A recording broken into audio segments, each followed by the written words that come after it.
से बोलिए दुर्गा माता की जय। प्यारे भक्तों, आप सभी श्रवण करें महाभागवत देवी पुराण पहला अध्याय की पावन कथा। श्री गणेश जी को नमस्कार है। श्री गणेश जी के चरण कमल के परागकण जो देवेंद्र के मस्तक पर विराजमान मंदार पुष्प के परागकणों के समान अरुण वर्ण के हैं, वे विघ्नों के नाश करे। नारायण नरश्रेष्ठ श्री नर भगवती सरस्वती और व्यास जी को नमस्कार करके जय पुराण एवं इतिहास आदि ग्रंथों का पाठ करना चाहिए, जिनकी आराधना करके स्वयं ब्रह्मा जी इस जगत के सृजन करता हुए, भगवान विष्णु पालन करता हुए तथा भगवान शिव संहार करने वाले हुए, योगी जन जिनका ध्यान करते हैं और तत्वार्थ जानने वाले मुनिगण जिन्हें परा मूल प्रकृति कहते हैं, तथा मोक्ष प्रदान करने वाली उन जग जननी भगवती को मैं प्रणाम करती हूँ, जिन्होंने स्वेच्छा से इस जगत की सृष्टि करके तथा स्वयं जन्म लेकर भगवान शिव को पति रूप में प्राप्त किया, और शंभु ने कठोर तपस्या से जिन्हें पत्नी रूप में प्राप्त कर जिनका चरण अपने हृदय पर धारण किया, वे भगवती आप सबकी रक्षा करे। एक बार नैमिष सारण्य में शौनक आदि महर्षियों ने वेद वेताओं में श्रेष्ठ मुनिवर सूत जी से पूछा, महामते, अब आप स्वर्ग तथा मोक्ष का सुख प्रदान करने वाले उस पुराण का वर्णन कीजिए, जिसमें भगवती की उत्तम महिमा का अत्यंत विस्तार से वर्णन किया गया है और जिसके यथाविधि श्रवण करने से दिव्य ज्ञान से रहित मनुष्यों में भी नवधा भक्ति उत्पन्न हो जाती है। सूत जी बोले, महाभागवत नामक इस अत्यंत गोपनीय पुराण का वर्णन सर्वप्रथम भगवान शिव ने महात्मा नारद के लिए किया था। पूर्व काल में उसे फिर स्वयं भगवान व्यास ने भक्तिनिष्ठ महर्षि जैमिनी के लिए श्रद्धा पूर्वक कहा था, और फिर उसी को मैं आप लोगों से कह रहा हूँ।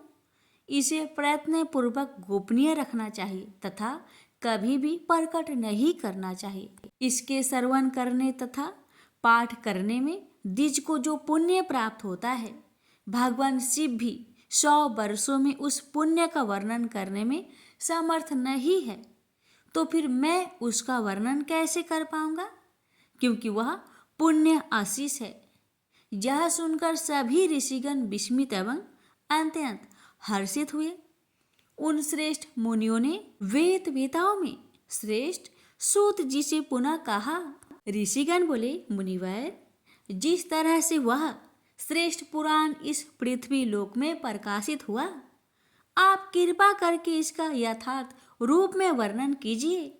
सूत जी बोले, समस्त धर्म शास्त्रों के वक्ता सभी वेदों में श्रेष्ठ धर्मज्ञ ज्ञान संपन्न महान बुद्धि वाले महामुनि भगवान महर्षि व्यास जी 18 पुराणों की रचना करने पर भी किसी प्रकार से संतुष्ट नहीं हुए। उन्हें चिंता हुई कि यह महापुराण परम श्रेष्ठ है, जिसे पढ़कर दूसरा कुछ भी इस पृथ्वी तल पर नहीं है। भगवती का परम तत्व तथा विस्तृत महात्म्य इसमें विद्यमान है। देवी तत्व से अनभिज्ञ में इसका वर्णन कैसे कर सकूंगा? ऐसा सोचकर उनके मन में बड़ा क्षोभ हुआ। महाज्ञानी महेश्वर शिव, जिनके तत्व को भी भली भांति नहीं जानते, जिनके परम तत्व को जान पाना अत्यंत कठिन है, ऐसा विचार कर परम बुद्धिमान तथा दुर्गा भक्ति परायण व्यास जी ने हिमालय पर्वत पर जाकर कठोर तपस्या की। उनकी तपस्या से प्रसन्न होकर भक्तों से स्नेह रखने वाली भगवती सर्वाणी दृश्य रूप से ही आकाश में स्थित होकर उनसे यह वचन कहा, महामुने, जहाँ ब्रह्म लोक में समस्त श्रुतियाँ विद्यमान थी, आप वहाँ पर जाइए। वहाँ आप मेरे संपूर्ण परम तत्व को जान लेंगे। वहाँ श्रुतियों के द्वारा मेरी स्तुति किए जाने पर मैं प्रकट होंगी और आपकी जो भी अभिलाषा होगी उसे पूर्ण करूंगी। तदंतर भगवती की आकाशवाणी सुनकर महर्षि व्यास जी ब्रह्मलोक गए।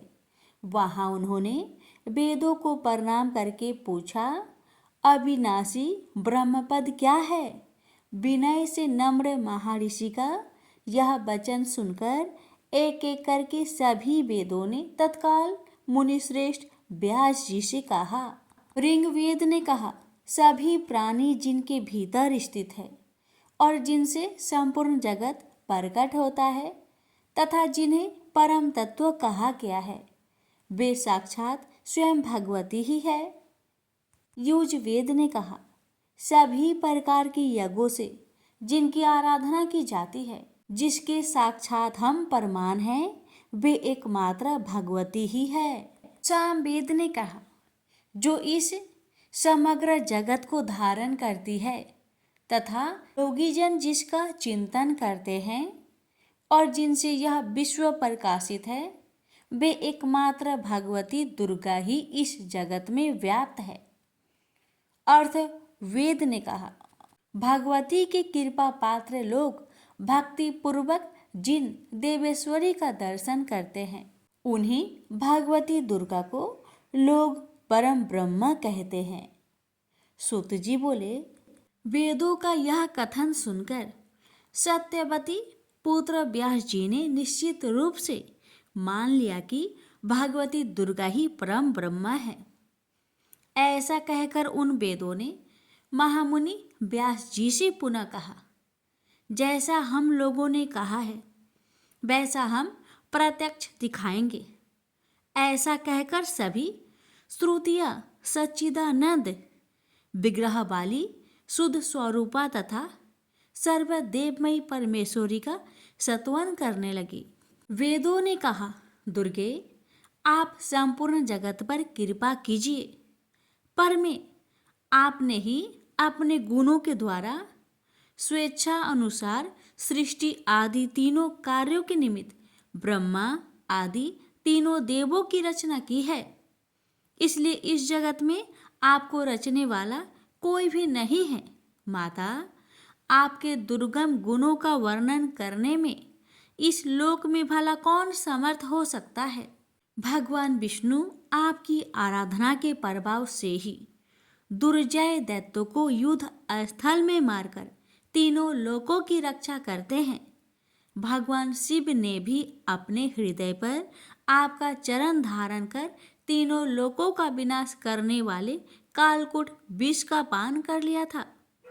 तीनों लोकों की रक्षा करने वाली अंबिके, हम आपके चरित्र का वर्णन कैसे कर सकते हैं, जो अपने गुणों से माया के द्वारा इस लोक में साकार परम पुरुष के देह स्वरूप का धारण करती है और जो पराशक्ति ज्ञान तथा क्रिया शक्ति के रूप में प्रतिष्ठित है।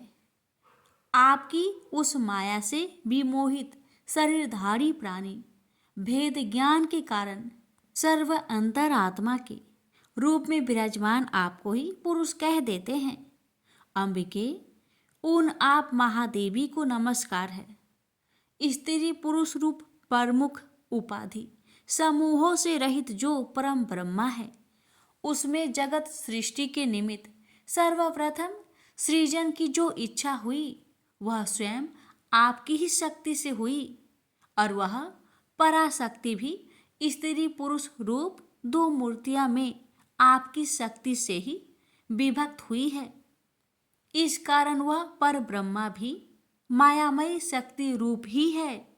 जिस प्रकार जल से उत्पन्न ओले आदि को देखकर मान्य जनों को यह जल ही है ऐसा ध्रुव निश्चय होता है, उसी प्रकार ब्रह्मा से ही उत्पन्न इस समस्त जगत को देखकर सकात्यात्मक ब्रह्मा ही है ऐसा मन में विचार होता है और पुनः परात्पर पर ब्रह्मा में जो पुरुष बुद्धि है वो भी शक्ति स्वरूप ही है ऐसा निश्चित होता है। जगदम्बिके, देहधारियों के शरीर में स्थित षष्ठ चक्र, मूलाधार चक्र, स्वाधिष्ठान चक्र, मणिपुर चक्र, अनाहट चक्र, विशुद्धाख्य चक्र तथा आज्ञा चक्र में ब्रह्मादि जो 6 विभूतियां सुशोभित होती है, वे प्रलयांत में आपके आश्रय से ही परमेश पद को प्राप्त होती है। इसलिए शिवादि देवों में स्वयं की ईश्वरता नहीं है, अपितु वह तो आप में ही है। देवी, एकमात्र आपके चरण कमल ही देवताओं के द्वारा वंदित है। दुर्गे, आप हम पर प्रसन्न होइए। सूत जी बोले, इस प्रकार श्रुतियों के द्वारा वेद वचनों से स्तुति की सनातनी जगदम्बा सती ने अपना स्वरूप दिखाया। सभी प्राणियों के भीतर स्थिर रहने वाली उन ज्योति स्वरूपिणी भगवती ने व्यास जी के संचय का नाश करने के लिए इच्छा रूप धारण किया।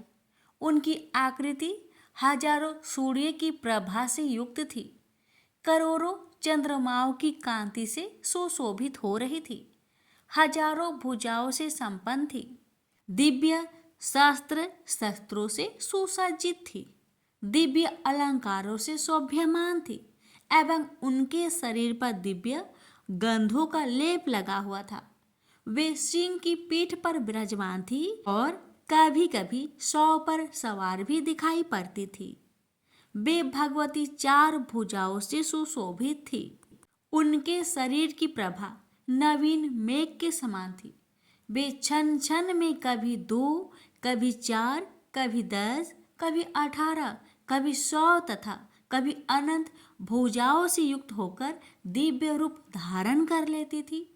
वे कभी विष्णु रूप में होकर उनके वाम भाग में लक्ष्मी का रूप धारण करके विराजमान दिखाई पड़ती थी, कभी राधा सहित कृष्ण के रूप में हो जाती थी, कभी स्वयं ब्रह्मा का रूप धारण करके उनके वाम भाग में सरस्वती के रूप में दृष्टिगत होती थी और कभी शिव का रूप धारण कर उनके वाम भाग में गौरी रूप में स्थित हो जाती थी।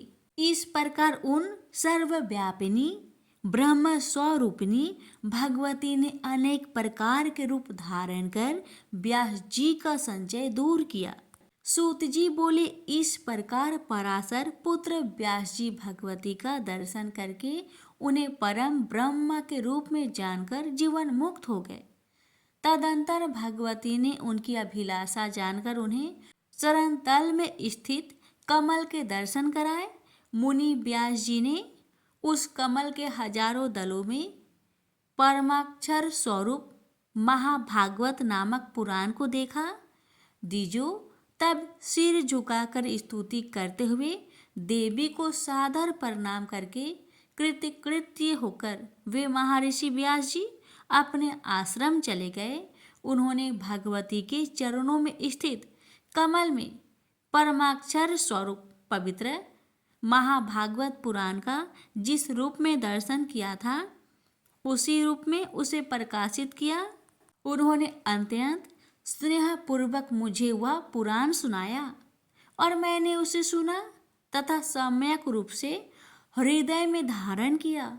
अब मैं स्नेह के कारण आप लोगों से उस पुराण का वर्णन करूंगा। आप लोग प्रयत्न पूर्वक इसे गुप्त रखिएगा। हजारों अश्वमेध यज्ञ तथा सैकड़ों वाजपेयी यज्ञ इस भागवत पुराण की 16वीं कला के भी तुल्य नहीं है।